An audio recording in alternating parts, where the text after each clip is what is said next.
Good morning. Welcome to Unity Orlando. Our opening statement this morning is, I am thankful for my life and grateful to receive all the good God has for me.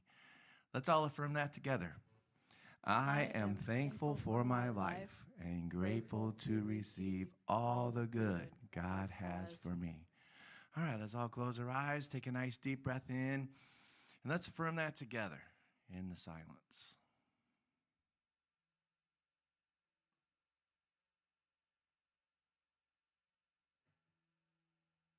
And so it is. And now, if you'd like to stand and help us sing our joy song this morning, it's called Light Workers Greeting Song.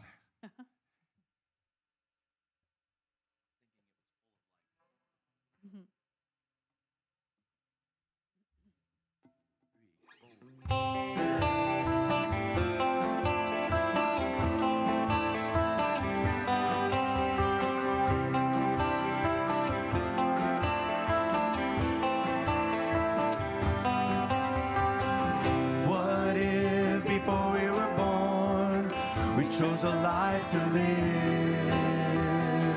What if before we've shared, we chose a life to give away a truth today, and hear the angels say, we all let love lead the way. We all let love lead the way. We all let love lead the way.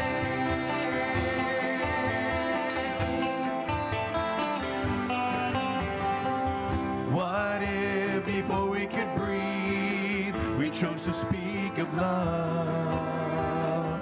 What if before we could sing, we chose to be one arm? All the voices of an angel's choir, singing wisdom and our heart's desire, speaking absolute truth and love. Speak of absolute truth and love. Speak of absolute truth and love.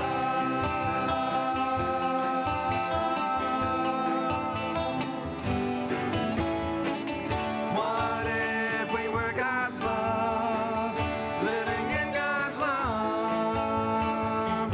What if the Christ in me has set my spirit free? Then I realize what I've hoped is true. The Christ in me beholds the Christ in you. The Christ in me beholds the Christ in you. The Christ in me beholds the Christ in you. The Christ in me beholds the Christ in you. The Christ in me beholds the Christ in you. The Christ in me beholds the Christ in you. The Christ in me beholds the Christ in you. The Christ in me beholds the Christ in you. The Christ in me beholds the Christ in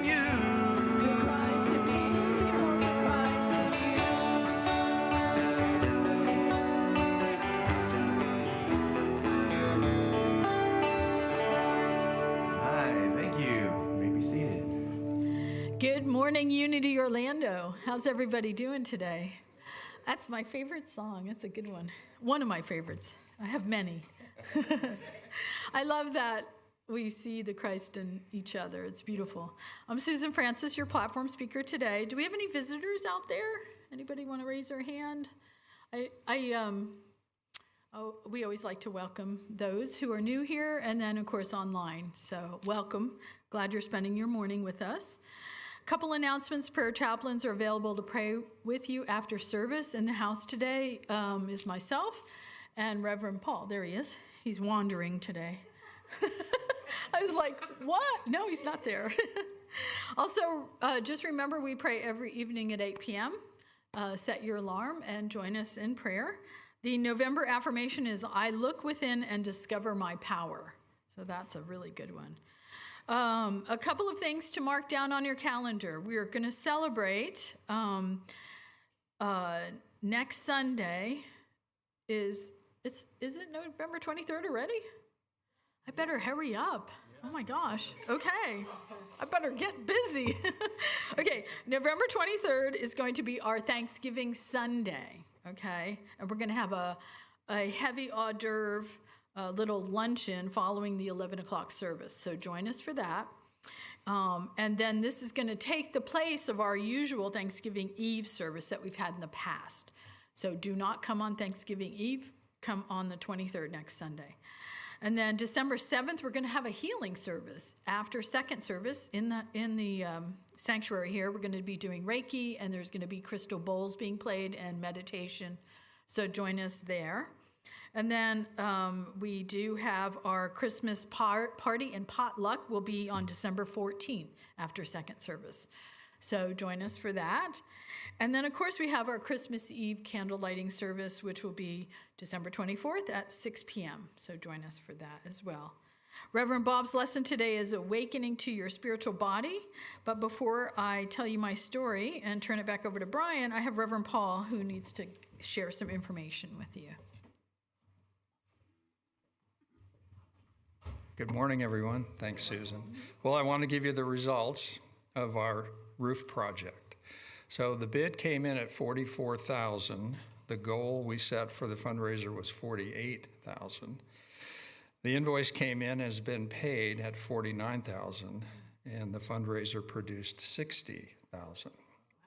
So it was very successful. Yeah. Everybody loved the double match week from November 2nd to November 9th. We raised 70% of the funds during that 7-day period. So thanks to everyone for your contributions. And now we have money left to do the ceiling tiles because there's a lot of them that suffered from water damage in the past. So thank you. All right. Round of applause for Daddy Warbucks. Thank you for that. Okay, I have a little story to tell you. And Chuck, I'm sorry, but it is about an attorney. I do apologize ahead of time. So there once upon a time was an arrogant lawyer who just bought a new sports car. And he couldn't wait to show it off to all his colleagues. So he parked it out on the side of the road and opened the driver's door. And when suddenly an 18-wheeler came by and took the whole door off out of nowhere. And so the attorney's yelling, "No, my Jaguar, my Jaguar," he shouted, because he knew no matter what the auto body shop did to try and fix it, the car would never be the same. A policeman happened to see what had happened. He saw the car without a door, and he came over to see if the man was okay. And the lawyer ran up to him and said, "The door of my Jaguar has just been broken off by an ignorant driver." And the policeman said, "You're a lawyer, aren't you?" And he said, "Yes, I am, but what does that have to do with my car?" And the officer said, "Well, you lawyers are always so materialistic. All you care about is prestige and your possessions."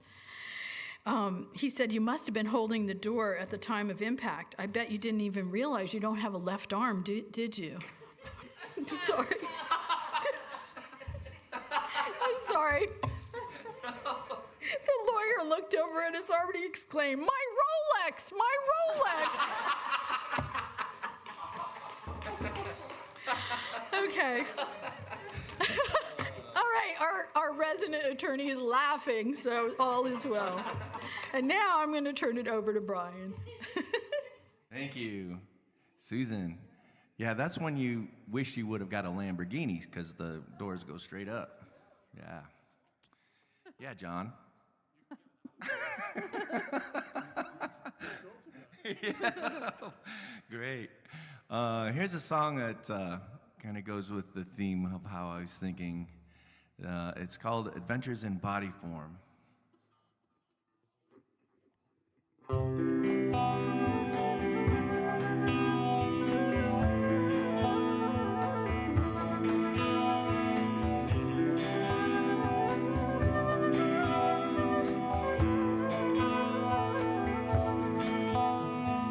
Walking into the light, I see my angels come into a line, making my way through this momentary moment in my life.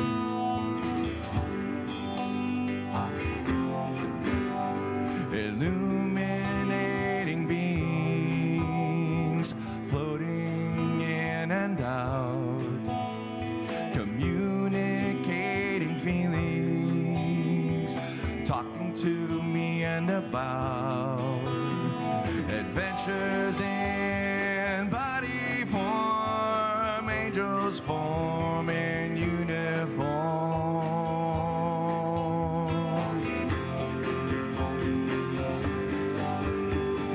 I am alive to experience all the joy I can seek. I am alive to embody all the miracles in me. Come through me and be in me. God's love eternally. Eternally.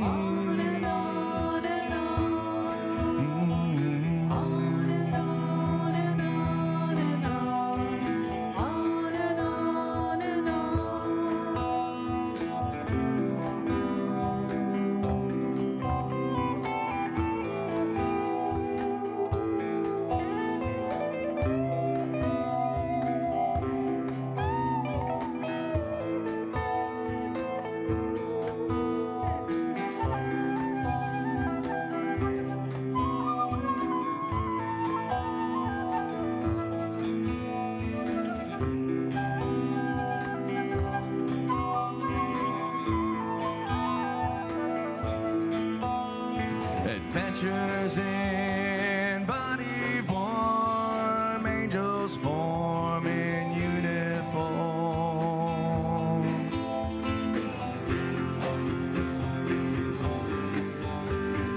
I am alive to experience all the joy I can seek.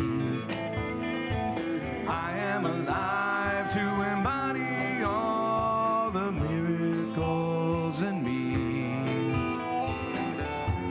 Come through me and be in me.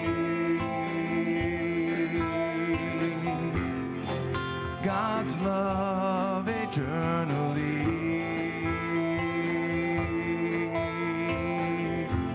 Come through me and be in me.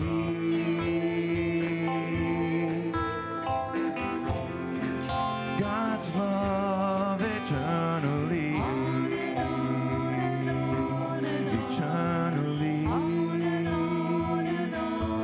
Eternally. Eternally. Eternally.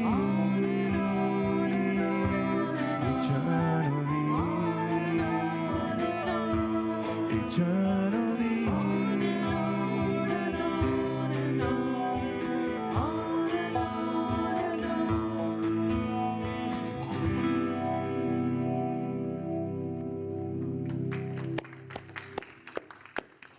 Ah, that was great. Yeah, I like that song.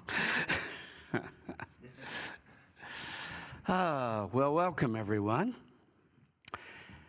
It's good to see you. Paul lets me take a Sunday off once in a while, so I wasn't here last week. This week, the title is Awakening to Your Spiritual Body. 2 weeks ago, when I last spoke, I did what? Soul perspective. Today we're going to do spiritual body. We've been doing a couple of the more advanced, you might say, spiritual concepts. And so here we do. Next week, we'll get a little more back on the regular track. But for now, here we go. Your spiritual body is your eternal body. It's what you walk out of this life in, okay? If you move on, you got to have something to move out of this life in, and it's your spiritual body. Your spiritual body can move through all dimensions of life, which basically means it's indestructible. But let's get this straight. Your spiritual body, though it can take a form that looks like your physical body, that's only because it can take any form. It can move in any way. Think Jesus on the road to Emmaus, where they're walking with him for this long period of time, and they don't realize who he is until these are close disciples, and they don't realize who he is until suddenly after he's gone, they realize from his words, that was Jesus. He just looked a little different. Okay, so your spiritual body is not in the image of your physical body. In fact, quite frankly, it's entirely different in form and substance. You live in a body of light. It pervades your physical body right now. Right now. But it's not restricted to it. 1 Corinthians 15, 40, 44, 53, there are celestial bodies and bodies terrestrial. But the glory of the celestial is one, and the glory of the terrestrial is another. It is sown a natural body. It is raised a spiritual body. There is a natural body and a spiritual body. This corruptible must put on incorruption. This mortal must put on immortality. Well, the point's pretty clear. You have both physical body and spiritual body. And you're living in both of them at the same time, right now. Right now, you have a physical body, but you also have a spiritual body that sort of surrounds it, pervades it. Your physical body is temporary. Your spiritual body is eternal. When you leave this life and step away from your physical body, the 99% of our attention that we put on being physical, on our physical body, kind of is yanked away, and our awareness returns to the spiritual body that was always there. But if we don't wait on death, if we become aware of our spiritual bodies right now while living in the physical body, our connection to the spiritual world and the invisible powers that create the physical life becomes stronger. That connection becomes much stronger. And what's that mean? It means that we can more effectively use the spiritual tools that have an effect on our world. Think prayer. We're more effective at prayer when we know we are spiritual beings. And secondly, we become comfortable with death, moving on to a higher realm in your eternal body. We just kind of walk right out of it. I read, the last verse I read was 54, right, in 1 Corinthians. No, 53, and this is 54. Death is swallowed up in victory. If you are aware of your spiritual body, it's a whole lot easier to go beyond your physical body. Now, in Matthew 7, 1 through 2. It's the transfiguration, right? And I think Paul addressed this. Jesus took Peter, James, and John up to a high mountain alone, and Jesus was transfigured before them, and his face shone like the sun, and his clothes turned white like light. What is being described? Basically, Peter, James, and John saw Jesus in his spiritual body, his body of light. Notice, they were taken up on a high mountain, and Reverend Paul addressed that last week, the idea that means rising into a high state of consciousness. To see that, you have to rise. You've got to lift your vibration to see that spiritual glory. But they saw him in his spiritual body. 1 Thessalonians 5:5, you are all the children of light. Well, it isn't just Jesus who glows. That's why we're all said to have auras, and people, when you get really tuned in, they see this sense of light all around you. Okay, they're beginning to see who you are on an eternal spiritual level. They're accidentally tuning in. They're lifting their vibration enough to see that. So the bottom line is, you are the children of light. You're an egg of light. I like that.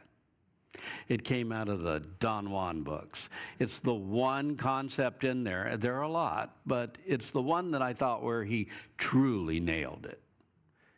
You're an egg of light.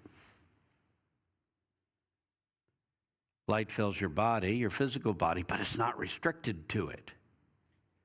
So it kind of radiates out in all directions. And that's who you are in your spiritual body. Your real body is not your flesh with arms and legs. I mean, no more than God was made in the image of man, which we tend to have turned everything around, right? Instead of saying man was made in the image of God, we say, well, God must have arms and legs. No, that's if you make God in the image of man. If man is made in the image of God, God is spirit and man, and we are spiritual beings.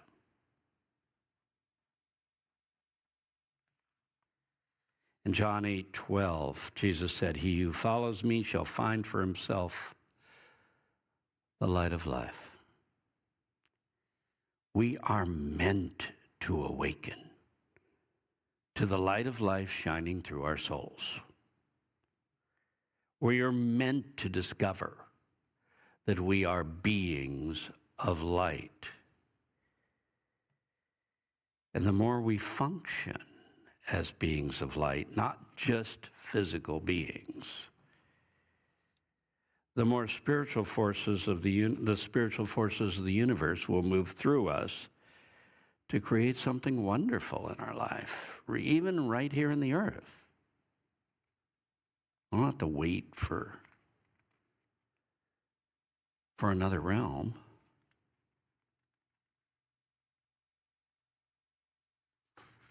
Let me share with you one more piece. This is a story out of the Old Testament. It's out of Numbers, so it's very old. It's basically a story of animal abuse. And it's also a story of the animal being a whole lot smarter than the rider. So here we go. Numbers 22, 21 through 27, and 31 through 33. It's the story of Balaam. Balaam rose up in the morning and saddled his ass and went with the princes of Balak. Okay, a lot of them rode an ass in that day. So here we go. Let's just get used to the word. And God's anger was kindled against him because he went. And the angel of the Lord stood in the way for an adversary against him.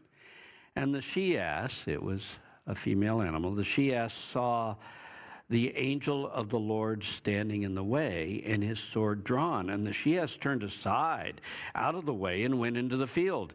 And Balaam struck the she-ass to turn her into the way again.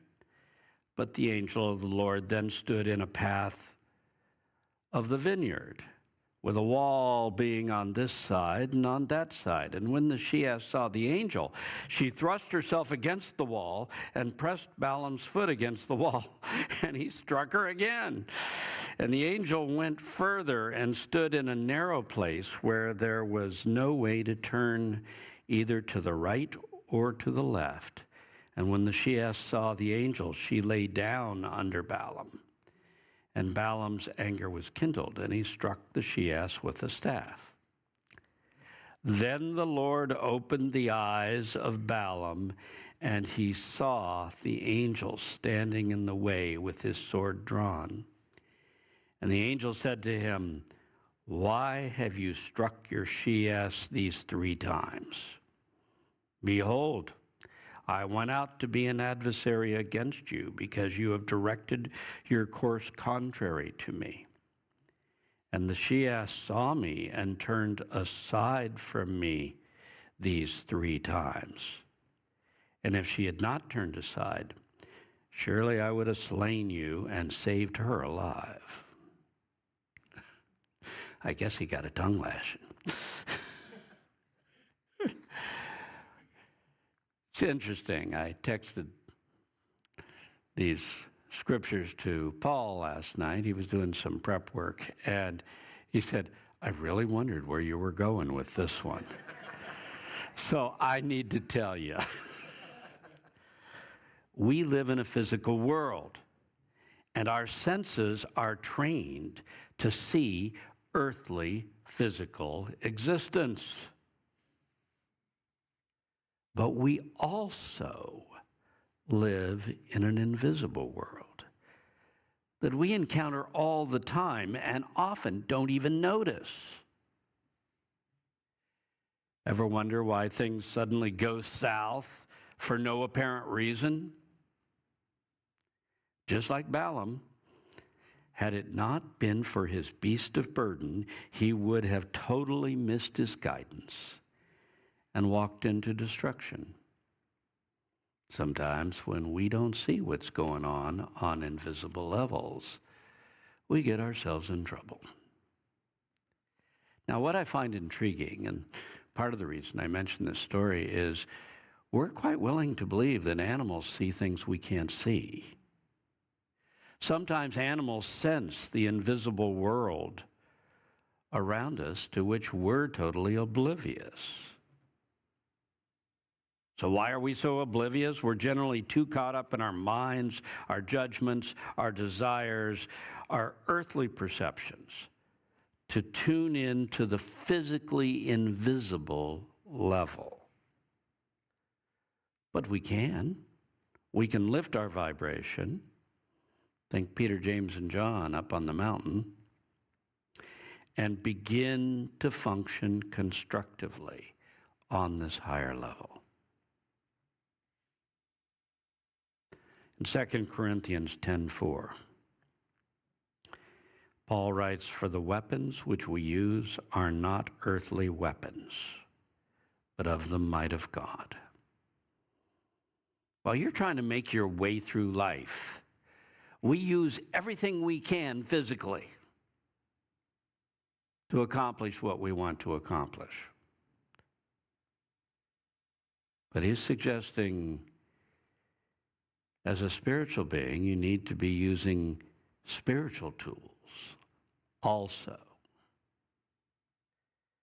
So, as we awaken to our spiritual bodies, we become able to function on the invisible level and able to engage the invisible forces that are all around us, to engage them on our behalf. Think what prayer is all about. It's about engaging the spiritual forces that we can't see. With only physical perception, we in our lives are like the billiard ball on the table getting knocked from place to place by life. Ever feel like that? But by awakening perception of the invisible side of life, we begin to interact with the spiritual forces. We begin to act with the forces that are the player taking the shots, not just be the ball getting knocked around. So, today I'm basically telling you, you are a spiritual being with a spiritual body as well as a human being with a physical body. Both. And what we need to do is awaken to the higher level of our being and begin to use our spiritual body to help negotiate our way through this life. In the same way we use our physical body and physical actions to negotiate our way through life. We need to team them up, you might say. Work on both levels at the same time. So awakening to the spiritual body in the end has a twofold purpose. First, it'll make you twice as effective at creating something wonderful in your life. Because now you're not just having physical weapons or tools, but spiritual weapons or tools. You're using both at the same time. And the second aspect is that it prepares you for a smooth transition to the higher realms at the end of your life. If you're already at least somewhat aware of that being of light, which is your eternal body, it's a whole lot easier to walk away from this physical body. So, let's talk about 3 approaches, and here we go. 3 approaches for awakening to your spiritual body. How am I going to awaken? Well, first one's really quite simple. Concentrate on seeing yourself as a being of light. Don Juan over and over told Carlos Castaneda, you're an egg of light. You're an egg of light. You got to keep seeing yourself as an egg of light. As I said, it's the one spot where it totally nailed it. There was other good stuff, but that was it. You're an egg of light. We're so proud of these bodies, and then they start deteriorating on us, betraying us, essentially. But that isn't really who you are. It's what you're presenting at the moment. You're a being of light. In prayer, keep affirming, I am a being of light. Say it until it's more than words, until it means something to you. Affirm it. Contemplate it, that is, think about it. Image it. Image yourself as a being of light. And above all, feel it. And then hold the vision of yourself as an egg of light, filling your body and extending beyond it until you're not having to hold a vision anymore. It is what you're experiencing. In meditation, one technique is to reach for the light of life at the center of your being, in your soul. Reach inward to find that light at the center of who I am. And one of the meditations that's used to help with this is you reach within, and if you don't find anything, you image a point of light at the center of your being and use that as your guide. And when that point of light becomes clear, when you say, yeah, I can see a point of light at the center of my being, Then expand the image out until it's a ball of light. Then expand it further until the light fills your whole body. You can do that. We're engaging the imagination. And then feel the light permeating every corner of your mind. Go through your thoughts and your feelings. Feel the light weaving through you. And then expand the light beyond your body out for 6 inches, 1 foot, 3 foot in all directions. Become that egg of light.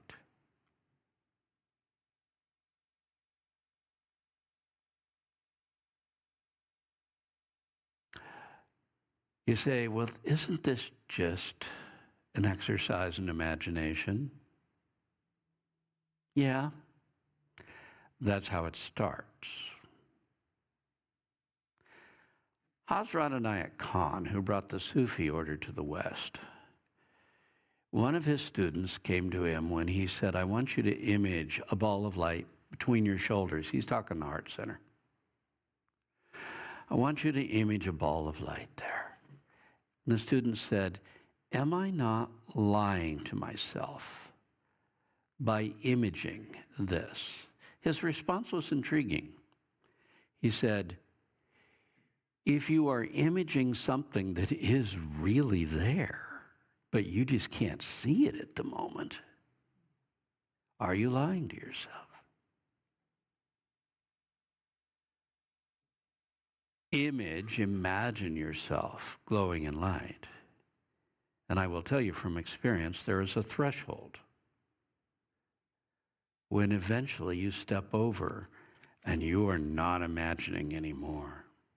You are experiencing glowing in light. It is effortless. So hold your vision of glowing in light until you cross that threshold. And one last suggestion, take a walk while feeling both your physical body and your radiant body of light. As you walk around, generally in nature would be the easiest way. We get too distracted with people. If you take a nice walk, you can walk moving your physical body, but at the same time, feeling your body of light moving with you, walking, you might say. Okay, so if the first category is simply concentrating on realizing you are a being of light, that's the first step in awakening. Then what's the second? Second is to concentrate on the individual spiritual energy centers within your spiritual body. These, they call them chakras. We tend to say energy centers. Doesn't matter, it's the same thing.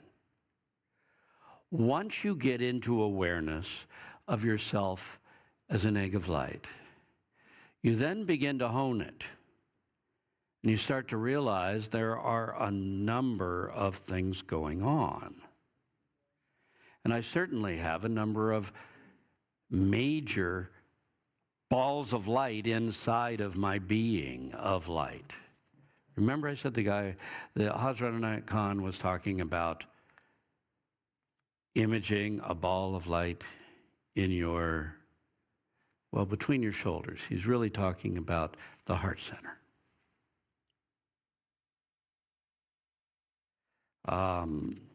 By concentrating on your heart center, you can generate heart energy. And heart energy can be used in your life. We'll get into that in a little while. But it becomes one of those spiritual weapons, you might say, or tools that you use to negotiate life.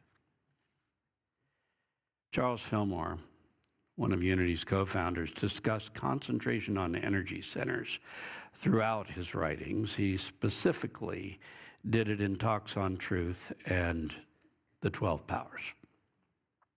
12 Powers is about relating each of the disciple to an energy center inside of you. So, when I was in ministerial school, now we are talking the Dark Ages. It was the early 70s. I had a ministerial colleague who, that's 1970. We aren't to 2070 yet. Okay. I had a ministerial colleague.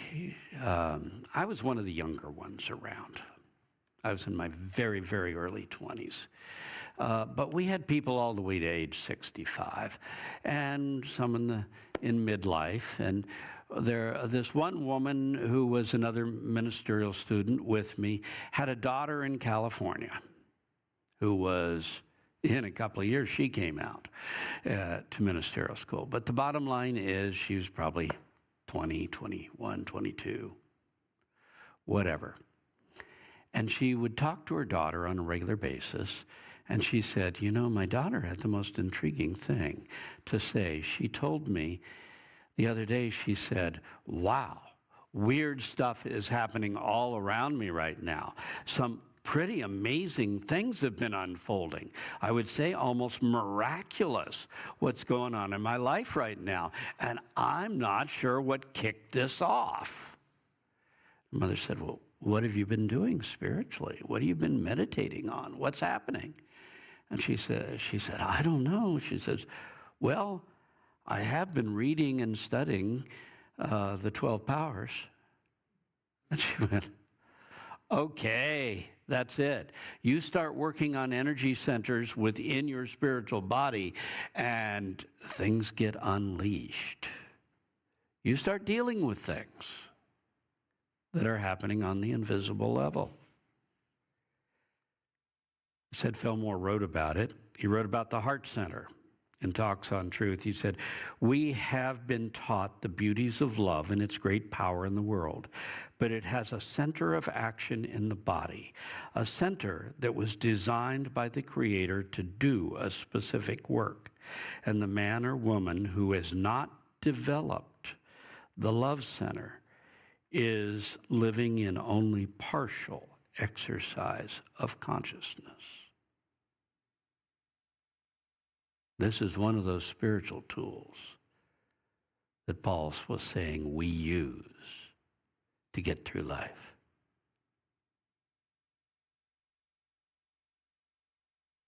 So I spent a lot of time on the Heart Center.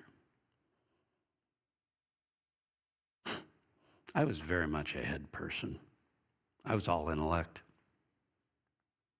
in my younger years. One of those beings who, you know, I was the science nerd, top of my school in science and math, and I ended up a minister, right? In either case, for my first marriage, I married a girl who was really totally a heart person. And I had to learn that I was exercising only partial consciousness.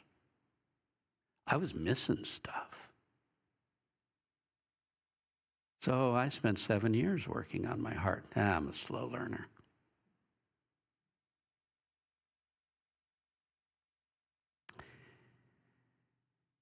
But your heart's one of the most dynamic energy centers you have within you. And if you start awakening it, amazing things start to happen in your life.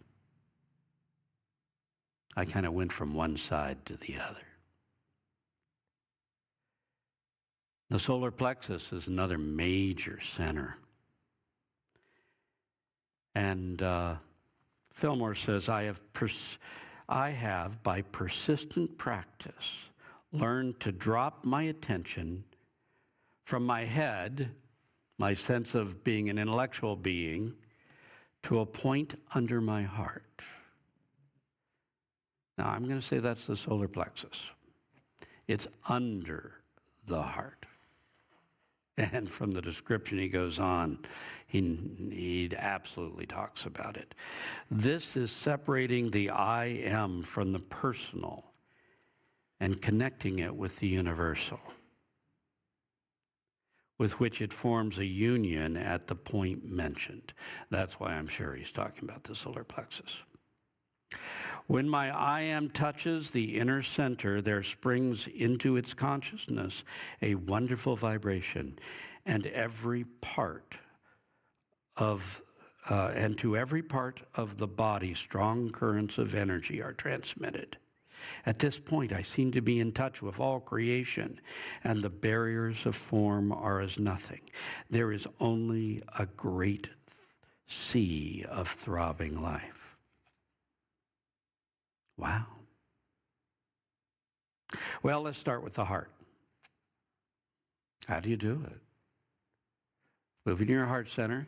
You want a physical location. We're going to say 1/3 of the way down your breastbone and 2 or 3 inches into your chest. That's where you feel a thrill when you think of how much you love someone. And you reach for that. And go into that spot, image yourself in that spot. You can drop your attention out of your head and move it into there. And say, I am love. And then you listen with your feeling nature for response. Is there a thrill? Is there an energy movement? I am love.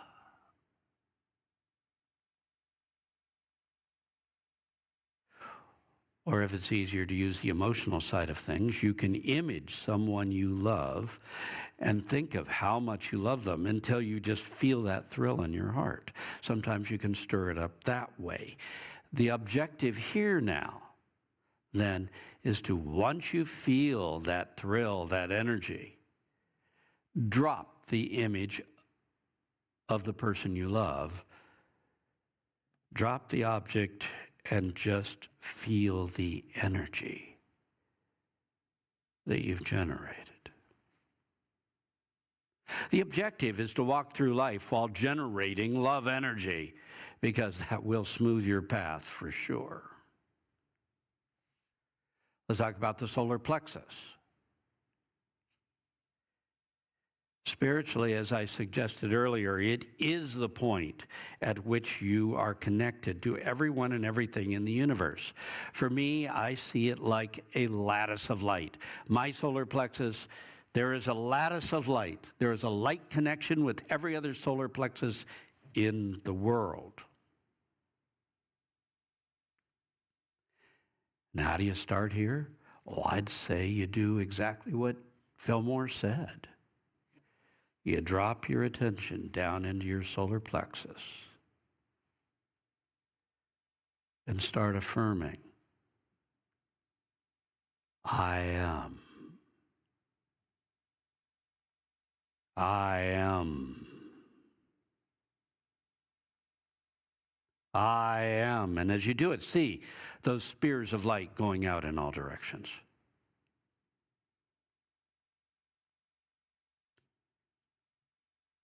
Now, I talked about the 2 main, probably most dynamic centers that we work with. On the other hand, if you're truly going to start and try to work on all of the centers, you want to first start with the ascending and descending energies of light. The descending energy is down through the top of your head and right out through you into the earth. It is the Spirit of God descending down through me, and you image it, you can feel it. We call it the pole of your being. There is a pole, a spiritual pathway of light from the top of your being into the earth. And you feel the divine descending down through you. It's actually one of the easier aspects to feel. And then you turn around and you feel the energy of the earth rising up the pole of your being.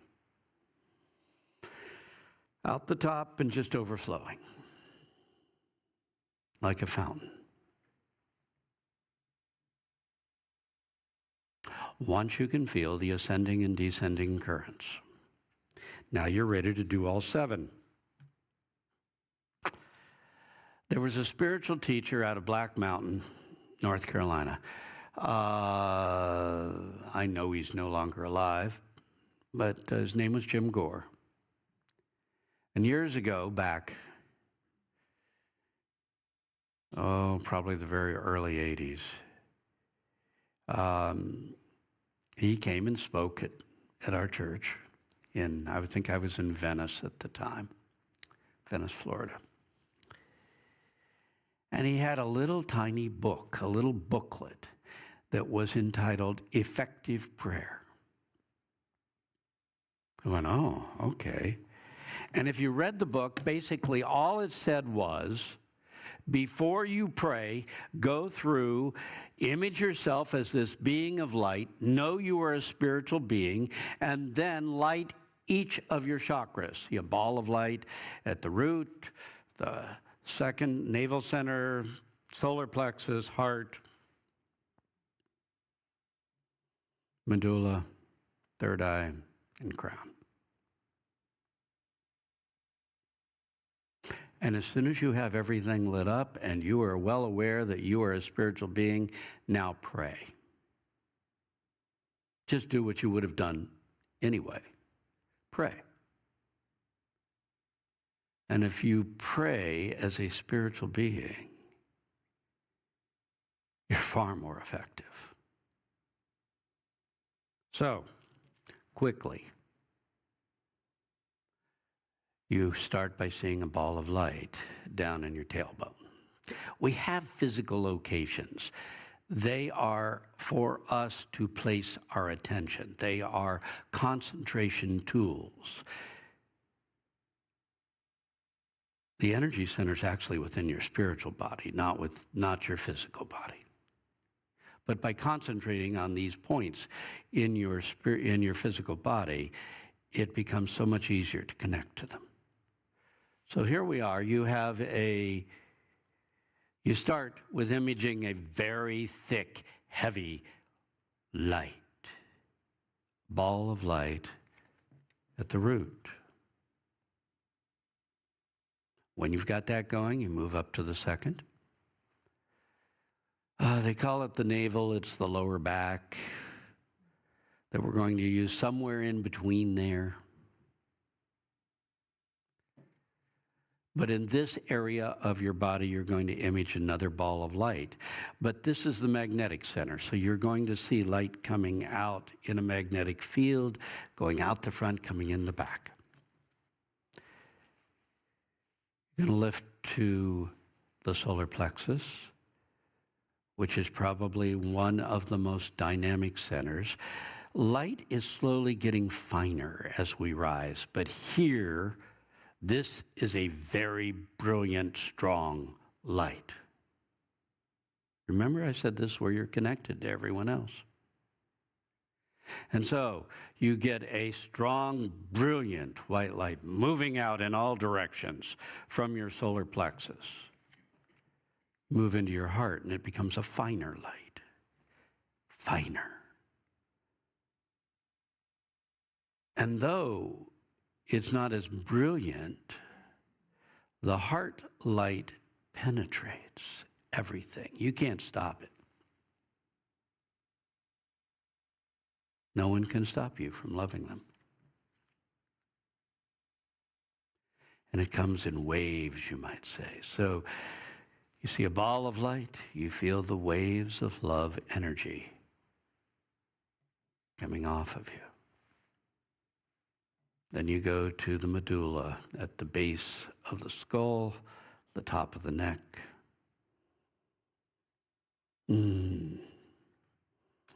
That light is a very almost crystalline blue light. It's to me it's almost cold, but it is. And some teachers have said, image it radiating like a 5-pointed star. Okay. Then you move up to the third eye, and you see a ball in here radiating out like a miner's cap, right? And this is the light of truth, and wherever you cast this, falsehood falls away. And finally, you come to the crown center or the Christ center. This one's different than all of the rest. It's more a portal. It's where the descending current enters and flows through you. It's where you rise out through into the higher realms. Okay.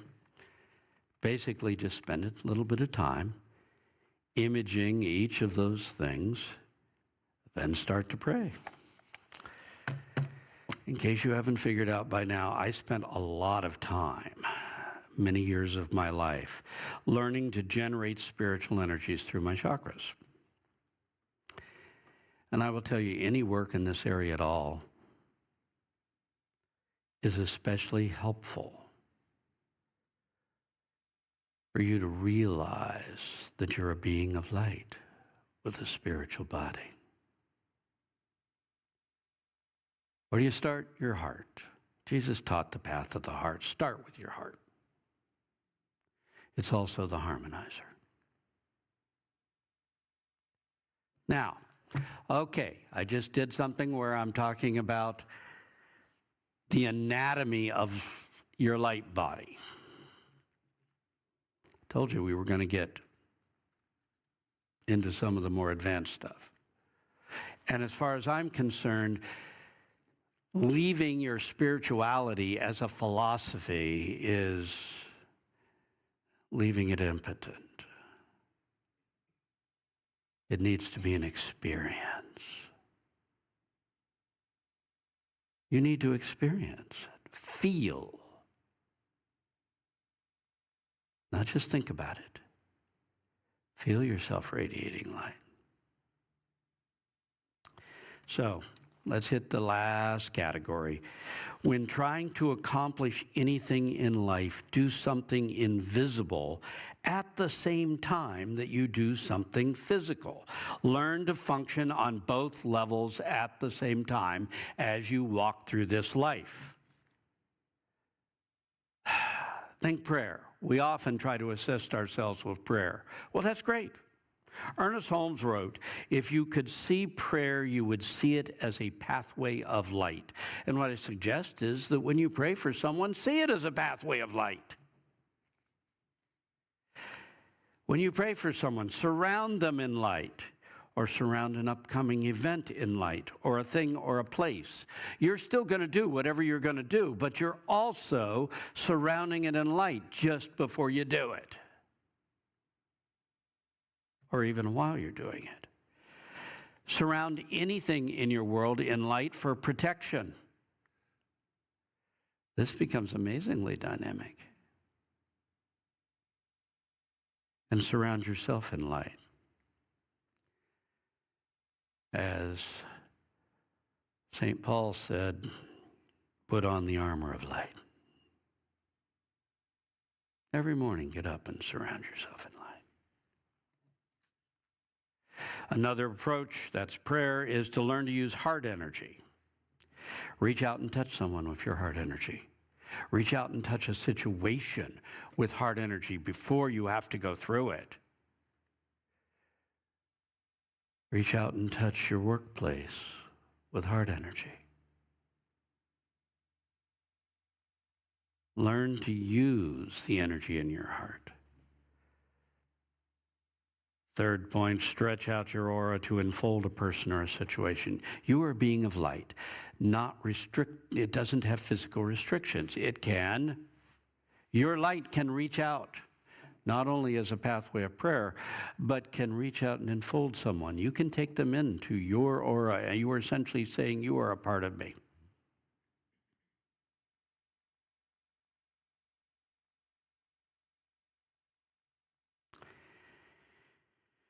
And a final approach, practice feeling the spiritual essence of everything you encounter. We categorize our physical perceptions of people and things in life. But they have a feeling, they have an essence to them. Which is why the dog can tell you that the guy you're dealing with is an absolute liar, while our intellects are still dazzled. He's paying attention to the essence. So learn to see the essence and feel it. And use what you feel to help you negotiate your life. You learn to depend on first your mind to figure out what's going on, and then your spiritual side to perceive the essence of what you're encountering. Which leads to consult your inner guidance in every decision that you make. We are now talking about using the inner world right alongside all of our physical activities. Okay, I get to end it. Every time we remind ourselves that we are actually beings of light, temporarily presenting as human beings, every time we do that, we connect with the invisible world that ultimately creates the human world. In a sense, we strive to quit being the billiard ball and begin to become the billiard player. Remember I said we're connecting with the spiritual forces that ultimately create this human world we're in? Well, actually, I'm quoting Paul. That is St. Paul, Hebrews 11:3. The things which are seen came to be from those which are not seen. Let's close our eyes. And for a moment, realize I live and move and have my being within a sea of God life. I live and move and have my being within a sea of the light of life.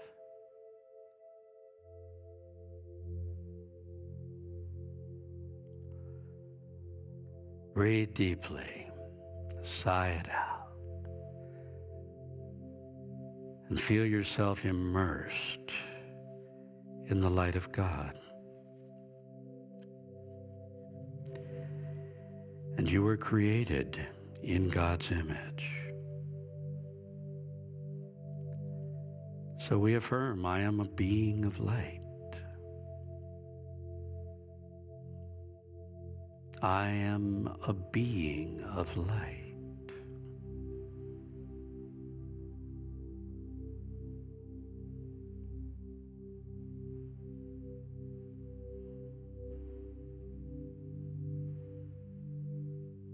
Turn within, and in meditation, reach for your soul. Reach to find that light of life at the center of who you are.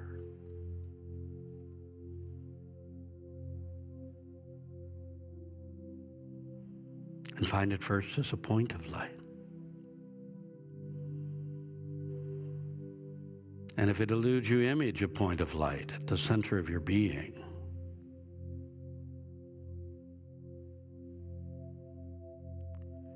And expand that light on out. First a ball of light. And then you feel the light permeating every cell of your physical body and filling your physical body. Moving through your mind and your feelings.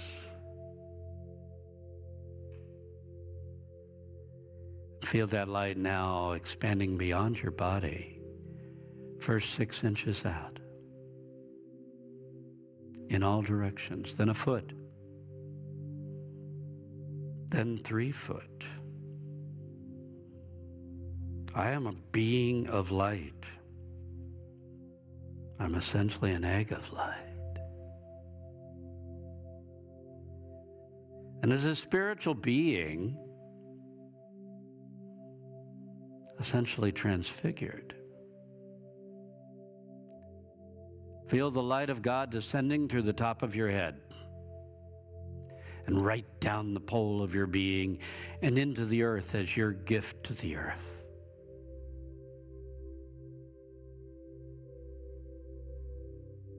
And feel the energy of the earth rising through you at the same time. Rising until it reaches the crown, the Christ Center. And then overflowing like a fountain.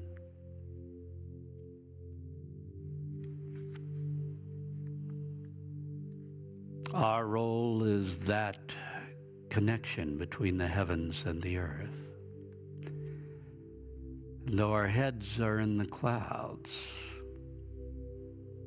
and at the highest point we are into the higher realms, our feet are also rooted in the earth.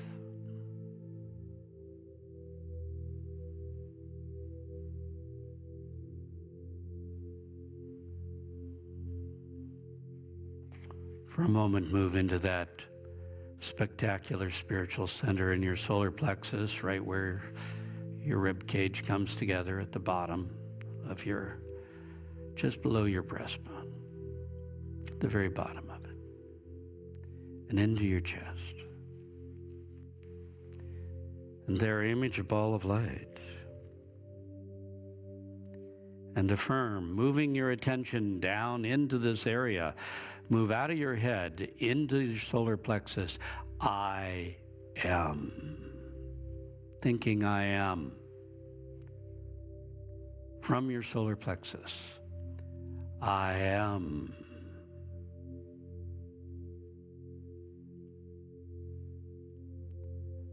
I am.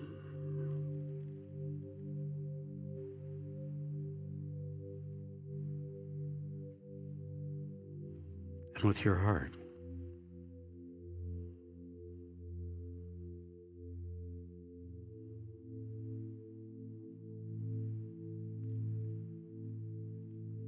I am love. And feel the energy flowing from your heart in all directions.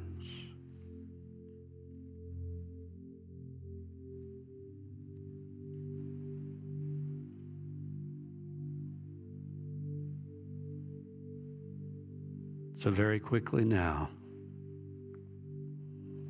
see a ball of light in your tailbone at the base of your spine, in the root, in that area. Then up into the abdomen, ball of light with magnetic energies going out the front and swinging around and coming in the back. On up into the solar plexus, with a brilliant ball of light and spears of light moving in all directions. Into your heart with a wonderful, fine light that is emanating in all directions in waves. Into the medulla, the neck center, right there at the base of the skull, with a crystalline light radiating out, and a ball of light in your forehead.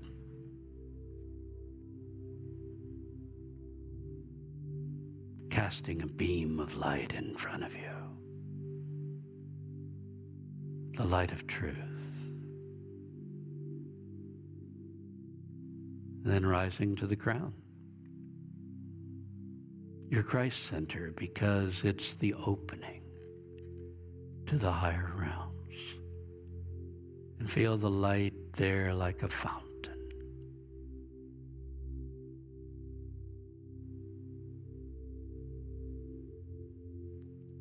I am a child of the light. Now for just a moment, think of those for whom you would pray.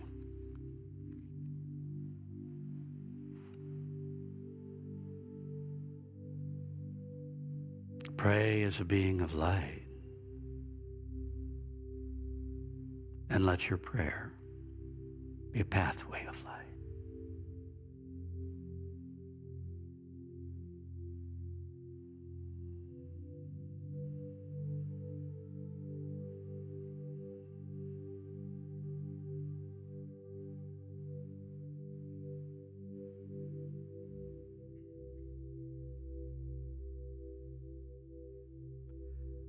Father, for the realization that we are truly thy children.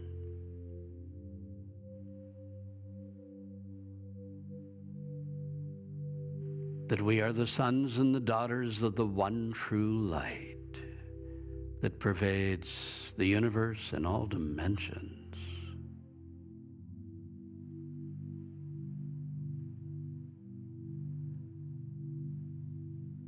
Father, for the realization that we are human, but not only human.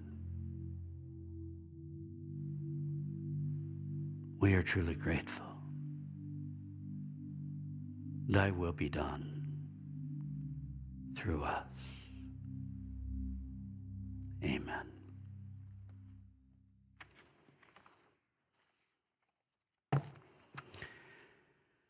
And with that, if our usher will come forward, we'll prepare for our offering.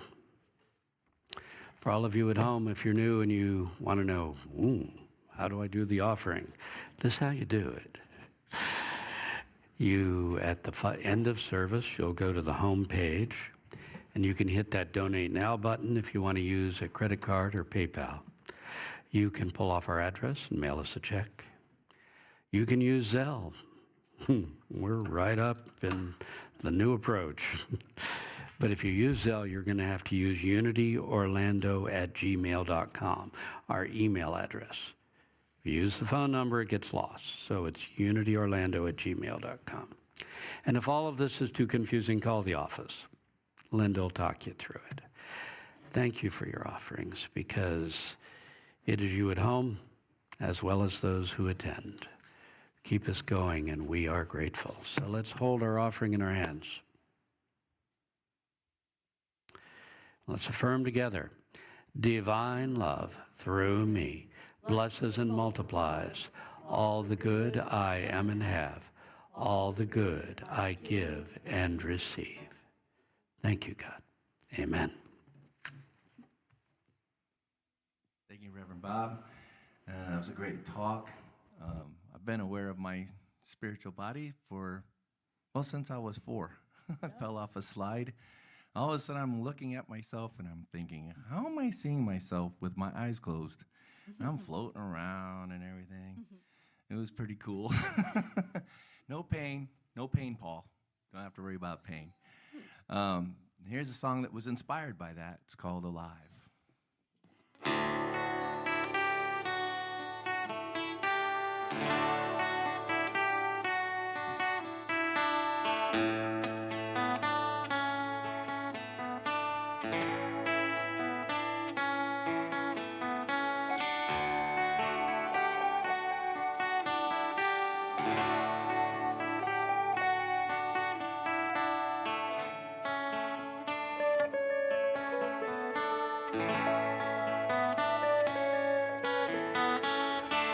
When I see the sun and the sky turn blue, I feel alive.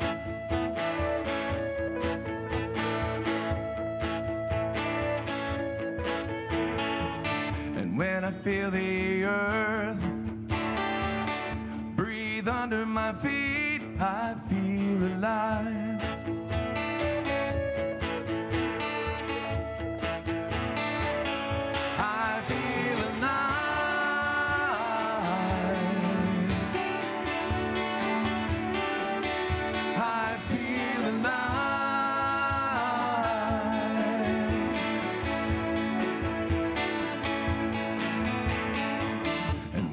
Feel the wind blow through my soul, I feel alive.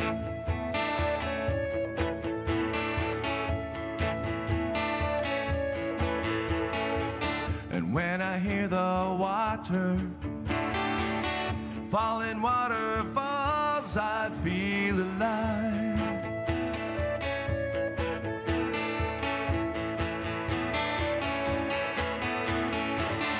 When I see a storm cloud form in your eye, I feel alive.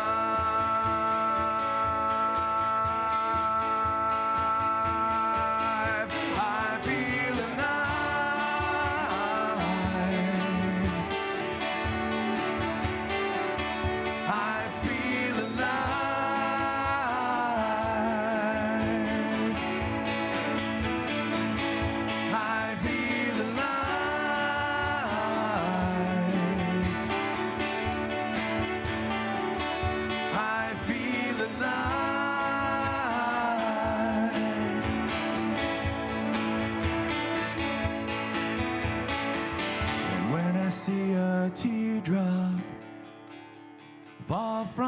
cheek, I feel alive.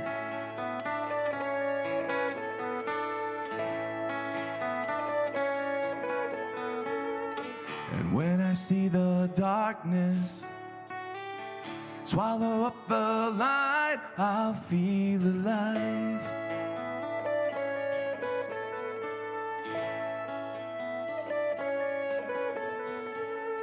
And when I enter that tunnel and move towards the light, I'll be alive.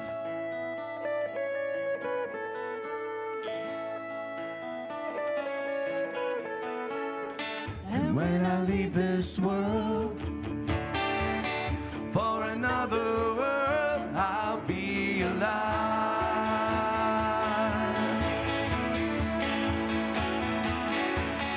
I'll be alive.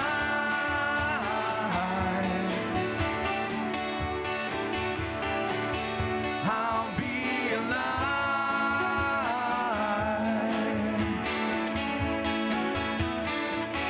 I'll be alive.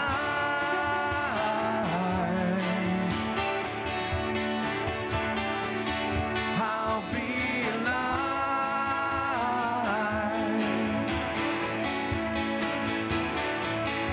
And I will live on. I will on.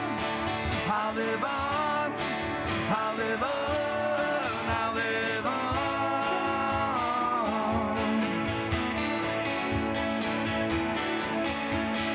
We will live on. We will live on. We will live on. We will live on. We will live on.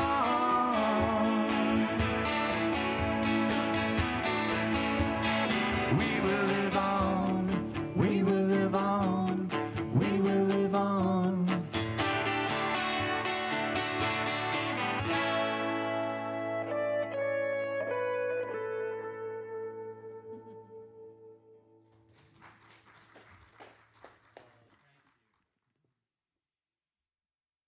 Now I'm on. Thank you. That was absolutely wonderful. Brian knows that's my favorite song that of everything he does. Thank you, Carol, Susan, Tinker, Carolyn, John with dun dun dun dun. Yeah. And Brian. Let's give him one more round of applause. Let's close the service off finally, huh? Let's rise and bless the whole world with our prayer of protection together. The light of God surrounds us. The love of God enfolds us. The power of God protects us. And the presence of God watches over us. Wherever we are, God is, and all is well. God bless you all. Have a wonderful week.